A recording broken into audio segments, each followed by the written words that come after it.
Earl drove his old red Ford pickup along Route 16, the familiar scenery of cornfields and barns passing by.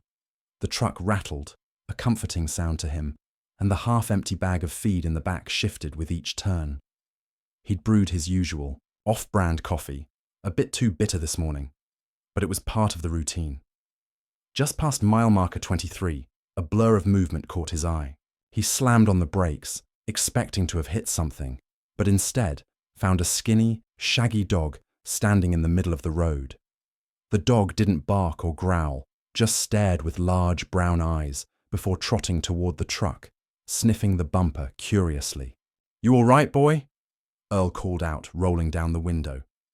The dog had no collar or tag, and Earl could easily see his ribs through the matted fur. The dog circled the truck, then sat in front of it, as if challenging Earl to leave. Earl grabbed a granola bar from his glove box and offered it. The dog snatched it quickly and ate it a short distance away. Earl waited, and the dog continued to stare. When Earl slowly put the truck in gear, the dog started to run, not away, but after the truck. The dog followed Earl all the way to the co-op, sometimes veering off the road, but always reappearing. In the parking lot, the dog wagged his tail, cautiously, still watching Earl intently. Rick Simmons, the co-op's old manager, came out with his clipboard. "You bring a shadow with you today, Earl?" he asked. "Never seen him before, but he seems set on my truck." Rick squinted at the dog. "Red paint, that might be why," he said. He told Earl about a dog he'd once seen chase a blue pickup, thinking it belonged to a mailman who gave out treats. "He don't look like he's had a treat in weeks," Rick added. "Might be worth asking around." "He looks like he's been living rough," Rick suggested. While Rick loaded Earl's order, Earl drove into town, going slower this time. The dog was always there, appearing at every stop sign. When Earl parked at the diner for lunch, the dog waited across the street, simply watching. Inside the diner, Earl ordered meatloaf and asked if anyone recognized the dog. People had seen him around. "That mutt who runs after red pickups," one person said. Another thought he might have come from the Johnsons' place near the county line, but the house had been empty for months, foreclosed. No one knew who the dog belonged to. Back outside, Earl tried to coax the dog closer, but he wouldn't come. However, when Earl opened the truck door, the dog jumped in as if he'd done it 1,000 times. "Well, all right," Earl muttered, shutting the door. "Guess you're riding shotgun." The dog curled up and fell asleep before they even reached the gas station. He was out cold, like he hadn't slept in days. Earl noticed a scar above his eye, a nicked ear, and burrs tangled in his fur. Despite his rough condition, he was young, with a golden retriever's warmth in his face. Story 2. The Red Truck Dog. Chapter 1. The Mystery of the Roadside. Dog. The old red Ford truck rattled along Route 16, a familiar companion to Earl as he made his way out of town. The morning air was crisp, carrying the scent of the surrounding cornfields and barns. Earl sipped his slightly bitter coffee, the taste a familiar start to his day, and the bag of feed in the back shifted gently. Just beyond mile marker 23, an unexpected sight caused Earl to slam on the brakes. It wasn't an animal in distress, as he'd initially feared, but a thin, shaggy dog standing squarely in the road. The dog's large brown eyes held a strange intensity as he stared at the approaching truck. Instead of barking or growling, the dog simply trotted towards the vehicle, his nose twitching as he investigated the red bumper. Earl, a man of routine and few words, found himself drawn into the mystery of the animal's presence.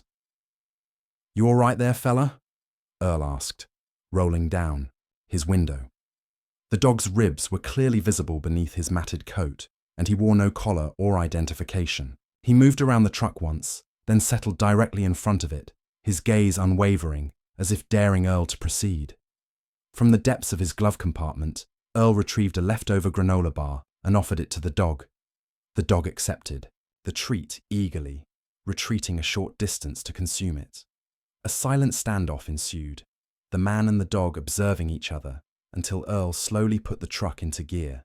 To Earl's surprise, the dog didn't run away. Instead, he began to chase after the red truck with a surprising burst of speed. He followed Earl along the winding road to the co-op, occasionally disappearing from view before reappearing at the next bend. At the co-op's parking lot, the dog's tail gave a tentative wag as he continued to watch Earl.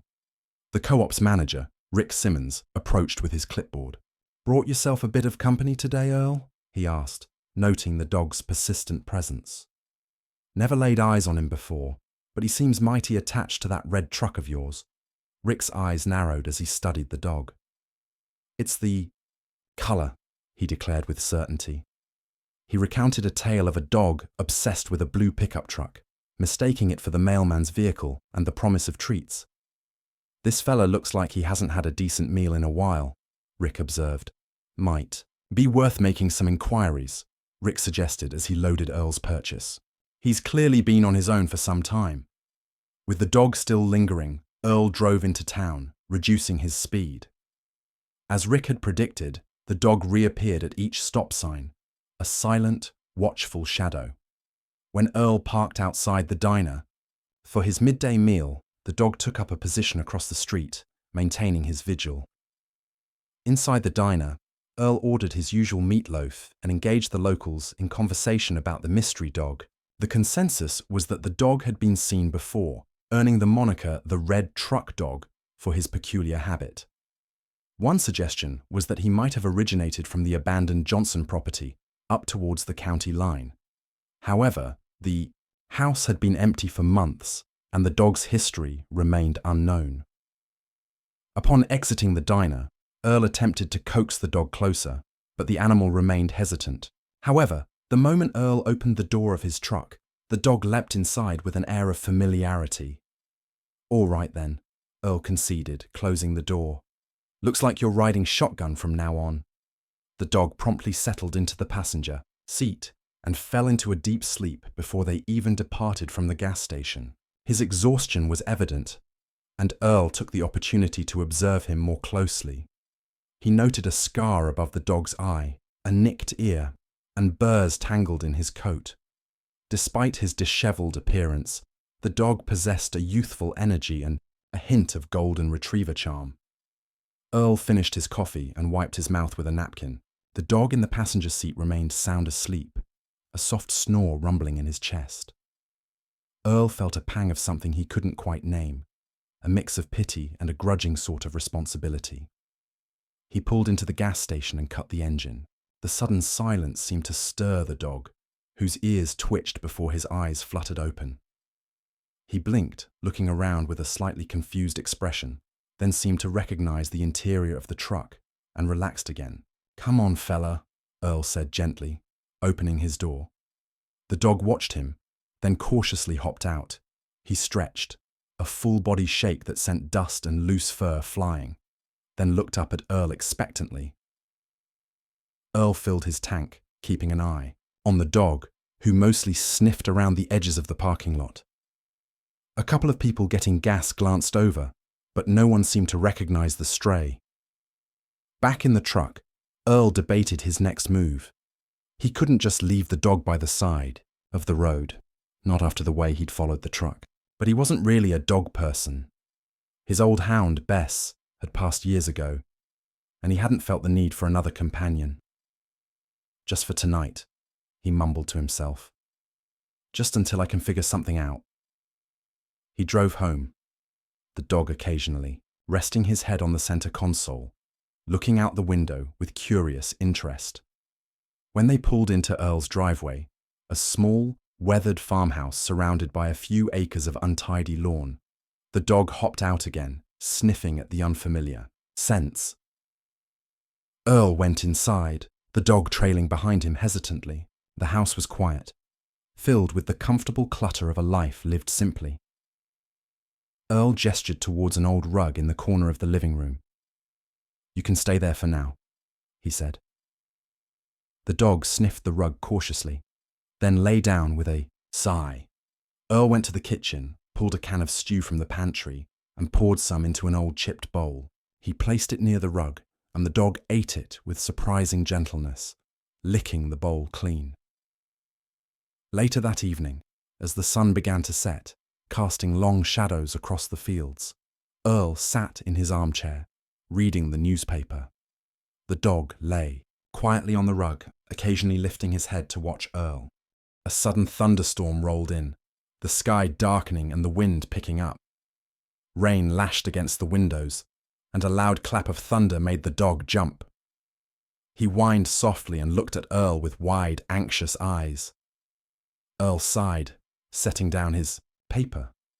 He wasn't used to this kind of neediness, but something in the dog's frightened gaze tugged at him. He got up and knelt beside the rug. "It's just a storm, boy," he said, his voice surprisingly gentle. He reached out a hand slowly, and the dog flinched at first, then leaned into his touch. Earl scratched behind his ears, feeling the matted fur beneath his fingers. The dog seemed to relax under his touch, his tail giving a tentative thump against the wooden floor. As the storm raged outside, an unexpected quiet settled inside the small farmhouse, a shared moment of comfort between a solitary man and a stray dog who chased red trucks. The next morning, the storm had passed, leaving the air fresh and clean. Sunlight streamed through the kitchen window as Earl made his usual bitter coffee. The dog was still asleep on the rug, curled in a tight ball. Earl watched him for a moment, a flicker of something akin to concern in his chest. The dog looked smaller and more vulnerable in the daylight. He put a bowl of water down near the rug, then headed outside to check on the small patch of garden he tended. The tomato plants had weathered the storm, thankfully. As he pulled a few weeds, he heard a soft thump behind him. The dog had followed him out, tail wagging tentatively. Earl straightened up, wiping his hands on his jeans. "Morning, fella," he said, his voice gruff but not unkind. The dog approached cautiously, sniffing at Earl's hand. Earl hesitated for a moment, then gently scratched behind the dog's ears. The matted fur felt rough beneath his fingers. Throughout the morning, the dog stayed close to Earl, following him around the yard as he did small chores. He didn't bark or beg, just observed with those large brown eyes. There was a quiet intelligence in his gaze that Earl couldn't quite place. Later, Earl decided to run into town for a few more groceries. He didn't consciously intend to bring the dog, but as he opened the truck door, the dog was right there, looking up at him expectantly. Earl sighed. "All right," he muttered, "but you stay put." In town, he parked outside the general store. The dog sat patiently in the passenger seat, watching the people go by. A few folks glanced at the old red truck and the shaggy dog inside, but no one seemed particularly surprised. It was a small town. Strange things happened. As Earl came out of the store with a bag of groceries, he saw a young boy pointing at his truck. The boy's mother pulled him along, but Earl caught a glimpse of the boy's excited face. "Mommy, look! A red truck dog!" the boy had exclaimed. "A red truck dog," Earl repeated to himself as he got back into the truck.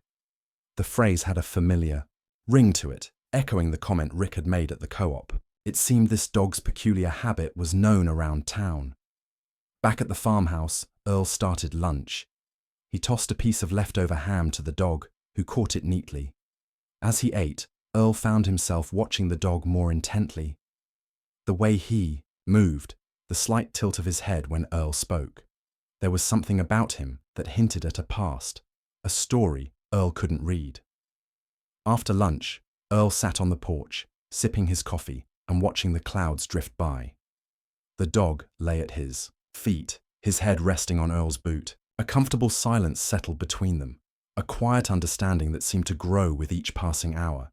But the question lingered in Earl's mind. Why the red trucks? What was it about the colour that had drawn this stray to his old Ford? It was a puzzle he couldn't yet solve, a silent history carried in the shaggy fur and those knowing brown eyes. Days turned into a week, and the shaggy dog remained a fixture at Earl's farmhouse. Earl hadn't given him a name, still thinking of him as fella, or just the dog. He'd tried asking around at the diner and the co-op again, but no one claimed him. The consensus was still the same. That's the red truck dog. Earl found a worn-out leash in the shed and started taking the dog for short walks down the lane. The dog stayed close, never pulling or straying far. He seemed content just to be near the red truck and Earl. One afternoon, Earl was tinkering with the engine of his truck, the hood up and tools scattered on the driveway. The dog lay nearby in the sun, occasionally lifting his head to watch.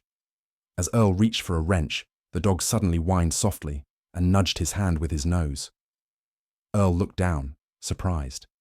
The dog was staring intently at the engine, specifically at a small faded sticker on the side of the radiator. It was a picture of a golden retriever, the same warm color as the dog's face, though this dog was much shaggier. Beneath the picture were the words, "Lucky's Orchard." A strange feeling washed over Earl, a flicker of a memory he couldn't quite grasp. Lucky's Orchard, he repeated, the name sounding vaguely familiar. He'd lived in this area his whole life, but the name didn't immediately place a location. He wiped his greasy hands on a rag and looked closer at the sticker. It was old, the edges peeling, but the image of the golden retriever was still clear. He looked at the dog, really looked at him, noticing the similar warmth in his eyes, despite the rough condition of his fur. Later that day, Earl drove into town, this time with a purpose. He went to the old library, a place he hadn't visited in years. He spoke to Mrs. Gable, the librarian, a woman who knew the history of the town like the back of her hand. "Lucky's Orchard?" Earl asked, leaning on the counter. "Does that name ring a bell?" Mrs. Gable adjusted her glasses and thought for a moment. Lucky's Orchard. Now that takes me back. That was the Peterson place, out on the old county road, past the covered bridge. They had golden retrievers, used to breed them, I believe. Closed down years ago. "Do you remember a red truck?" Earl asked hesitantly. Mrs. Gable smiled faintly. Old Mr. Peterson had a red pickup. Everyone knew it. Used to see him driving around with his dogs in the back. A piece of the puzzle clicked into place for Earl. The red truck. The golden retriever on the sticker. The dog's persistent following of his own red truck. That evening, back at the farmhouse, Earl looked at the dog with new eyes. Could this be one of the Petersons' dogs, lost or abandoned after the orchard closed? It would explain the strange connection to his truck. He knelt down beside the dog, running his hand through the shaggy fur. "Lucky," he murmured, testing the name. The dog lifted his head, his ears perked slightly. Earl repeated the name. "Lucky."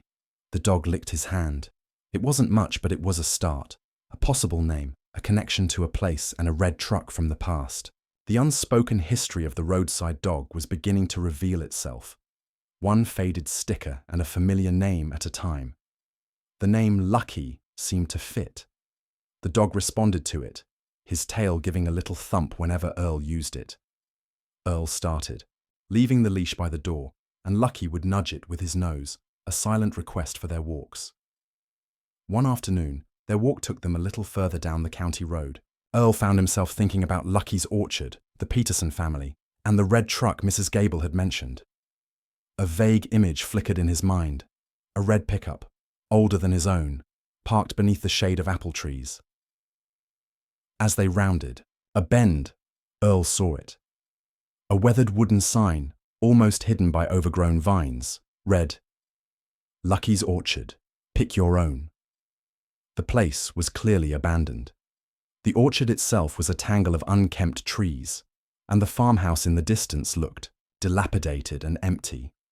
Lucky suddenly pulled on his leash, a low whine escaping his throat. He strained towards the overgrown driveway, his body tense. Earl followed, a sense of curiosity mixed with a strange unease. The driveway was cracked and littered with fallen leaves. As they got closer to the farmhouse, the air felt heavy with the scent of decaying wood and damp earth.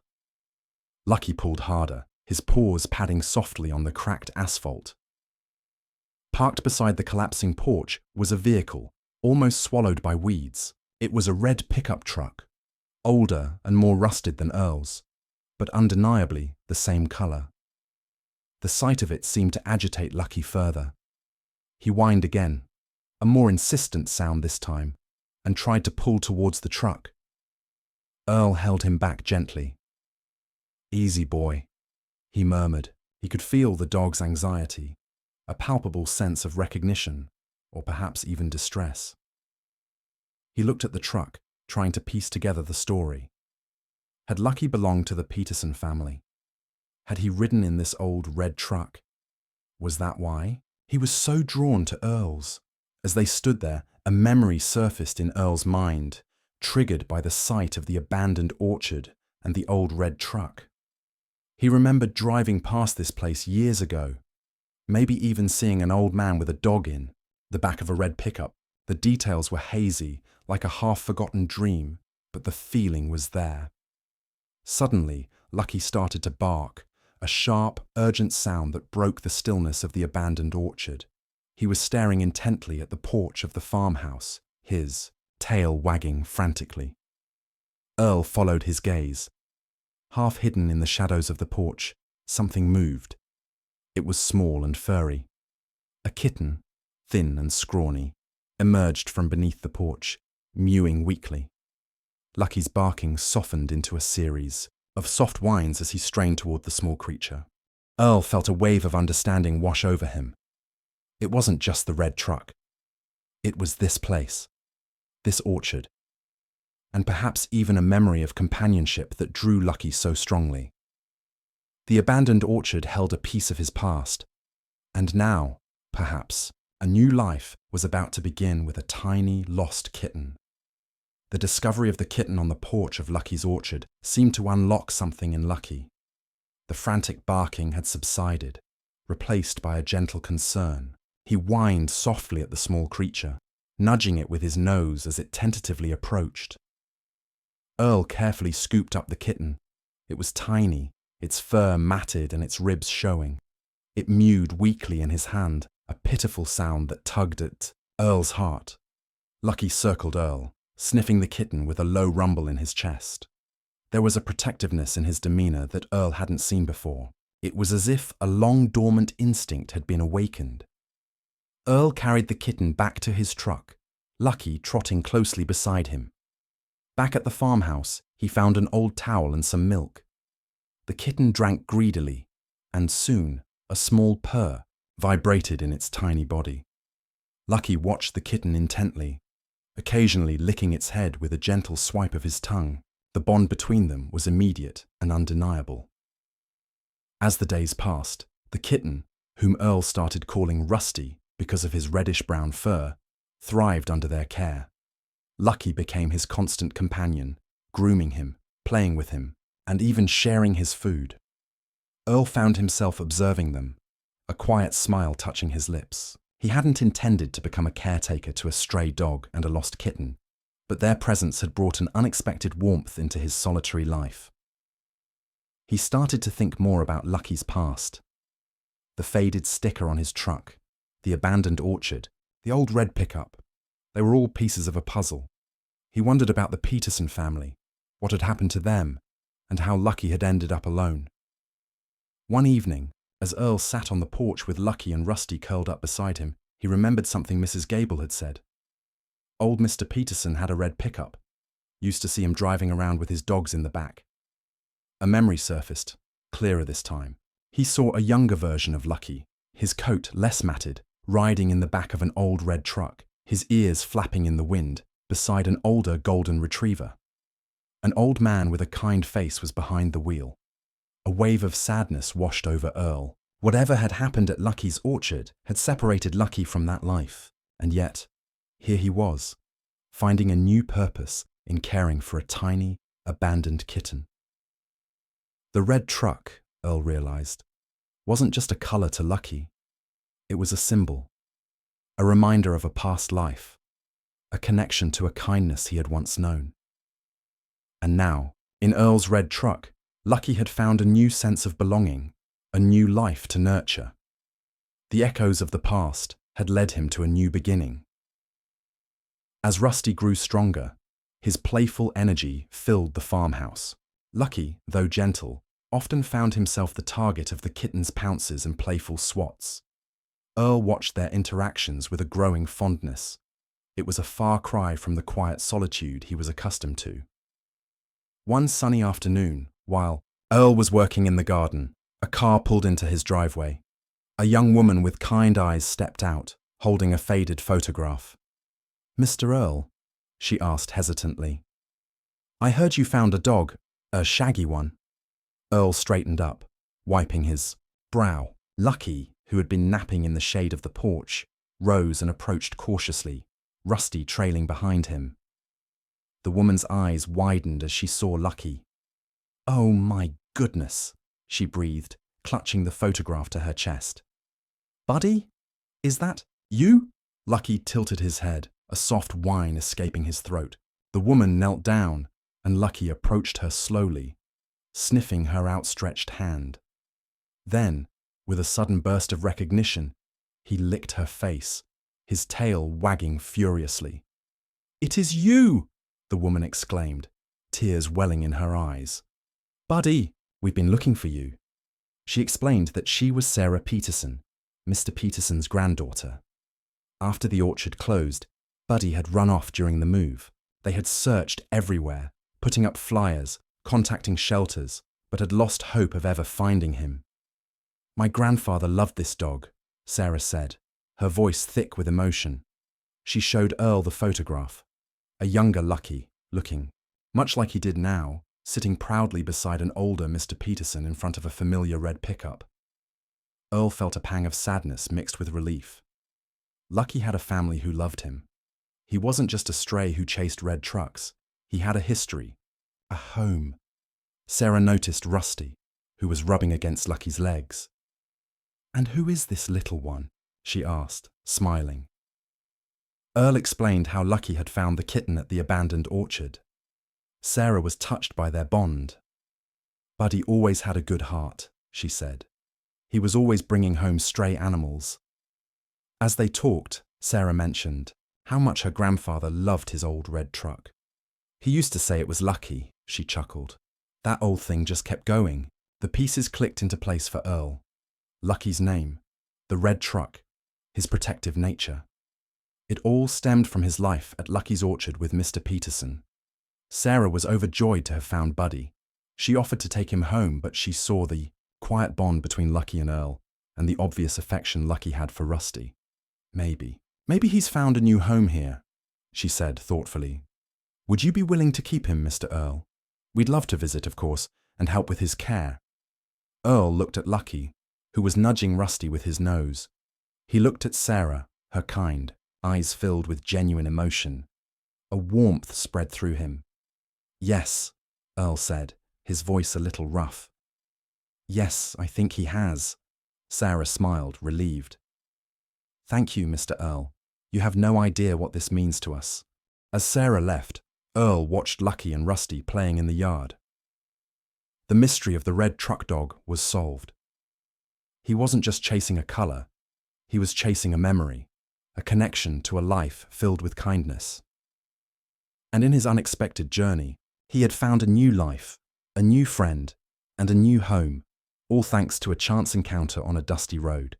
The trail Buddy had unknowingly left behind had led him exactly where he needed to be. Life settled into a comfortable rhythm at Earl's farmhouse. Lucky and Rusty were inseparable, a furry whirlwind of playful energy.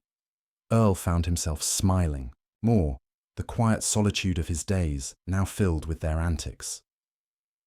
Sarah visited often, bringing treats for Lucky and toys for Rusty. She shared more stories about her grandfather and Lucky's life at the orchard. She spoke of Buddy's gentle nature, his love for chasing anything that moved, and his uncanny ability to find lost things.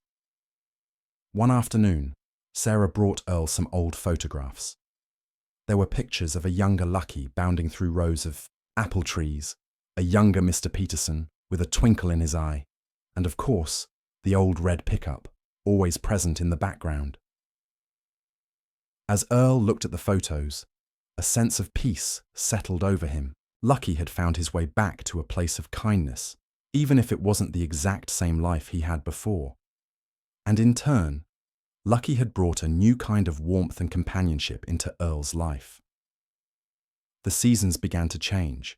Autumn painted the landscape in hues of red and gold, mirroring the color of Earl's truck and the memories of Lucky's past. The air grew crisp and the days grew shorter. One evening, as Earl sat on the porch, sipping his coffee, he noticed Lucky perk up, his ears twitching. The dog was looking down the lane, his tail giving a tentative wag. A young boy came into view, walking slowly, his head down. Beside him trotted a young golden retriever, shaggier than most, with an air of curious gentleness. The boy stopped at the end of Earl's driveway, looking uncertain. Lucky, however, seemed to recognize something. He whined softly and trotted down to greet the approaching dog. The two dogs sniffed each other cautiously, then their tails began to wag in unison. The young golden retriever seemed drawn to Lucky, mirroring his gentle demeanor. The boy looked up at Earl, a shy smile on his face. "Excuse me, sir," he said. "My name is Dylan. This is, well, I haven't quite named him yet. He followed me home, from the shelter, but he needs a place to run." Earl looked at the young dog, then at Dylan, a familiar feeling stirring within him. He saw a bit of himself in the boy's quiet uncertainty, and a spark of Lucky's gentle spirit in the young golden retriever. He remembered Sarah's stories of Lucky bringing home strays, Mr. Peterson's kind heart, and the unexpected turns life could take. "Well, Dylan," Earl said, a hint of a smile touching his lips, "you've come to the right place." He watched as Dylan's face lit up, and as the young golden retriever bounded into the yard, joining Lucky and Rusty in a playful chase. The echoes of Lucky's past, the kindness he had known, seemed to be repeating themselves, creating a new circle of companionship in the quiet of the old farmhouse. Some dogs chase red trucks, Earl thought, and others, like Lucky, leave a trail of kindness for others to follow. Dylan and the young golden retriever, whom he eventually named Sunny, quickly became part of the extended family at Earl's farmhouse. Sunny, with his boundless puppy energy, was a stark contrast to Lucky's quiet dignity. But the two dogs formed an easy companionship, often found wrestling playfully in the yard while Rusty darted between them. Dylan would visit most afternoons, after school, eager to let Sunny run in the open space of Earl's property. He was a quiet, thoughtful boy, and Earl found a comfortable silence settling between them as they watched the dogs play. Sometimes, Dylan would share stories about his day, his voice hesitant at first, but gaining confidence as Earl listened patiently. Sarah continued her visits, often bringing Dylan with her. She was touched to see Lucky interacting with Sunny, a gentle echo of the older golden retriever from his past. The orchard, though still overgrown, held a different kind of memory now, one of connection and new beginnings. One afternoon, as they all sat on the porch, watching the dogs chase butterflies in the late summer sun, Dylan asked Earl about the red truck. "Why did Lucky follow your truck?" he asked, his brow furrowed in curiosity. Earl looked at Lucky, who was now lying contentedly at his feet, his chin resting on Rusty. He thought about the faded sticker, the abandoned orchard, Sarah's, stories of Mr. Peterson and his beloved red pickup. "I think," Earl said slowly, "that my red truck reminded him of someone he loved, a life he once had." Sarah nodded, a wistful smile on her face. "My grandpa's truck was his pride and joy. Buddy used to ride everywhere with him in it." Dylan listened, intently, absorbing the story of Lucky's past and his unexpected journey. He looked at Sunny, who was now nudging his hand with a wet nose. As the seasons turned again, bringing the crispness of autumn, Earl found himself falling into a new routine. Mornings were filled with the happy chaos of two dogs and a playful kitten. Afternoons brought the quiet companionship of Dylan and the shared memories with Sarah. Evenings were spent on the porch, watching the sunset paint the sky in shades of red, the familiar color now holding a deeper meaning. One day, Dylan arrived with a worried expression. Sunny had wandered off, chasing a scent during their walk. They had searched for hours, but couldn't find him. Lucky, sensing the boy's distress, became agitated. He whined and paced, his nose twitching, as if trying to pick up Sonny's trail. A memory stirred in Earl. Sarah's words about Lucky's uncanny ability to find lost things. He looked at Lucky, a glimmer of hope in his heart. "Let's take the truck," Earl said to Dylan. "Maybe Lucky can help us find him." With Lucky in the passenger seat, his nose pressed against the window, and Dylan anxiously directing, they retraced their steps. Lucky whined and pointed his nose in a particular direction, leading them down a winding path through the woods bordering Earl's property. And there, nestled in a patch of tall grass, was Sonny, wagging his tail sheepishly. Dylan rushed to his side, relief washing over his face. Lucky barked once, a triumphant sound, then nudged Sonny affectionately. As they drove back to the farmhouse, Dylan looked at Lucky with newfound respect. "He found him," he whispered in amazement. "He knew where to go." Earl smiled. Some paths, he realized, were etched deep in the heart, guided by a loyalty that transcended time and circumstance. And sometimes, the trails we leave behind help others find their way home. The following months brought a comfortable rhythm to the farmhouse, a blend of old routines and new joys. Sonny's youthful exuberance filled the air, a counterpoint to Lucky's steady presence. Rusty, now a sleek and agile cat, weaved through their legs, a constant source of amusement. Dylan became a regular fixture, his quiet confidence growing with each visit.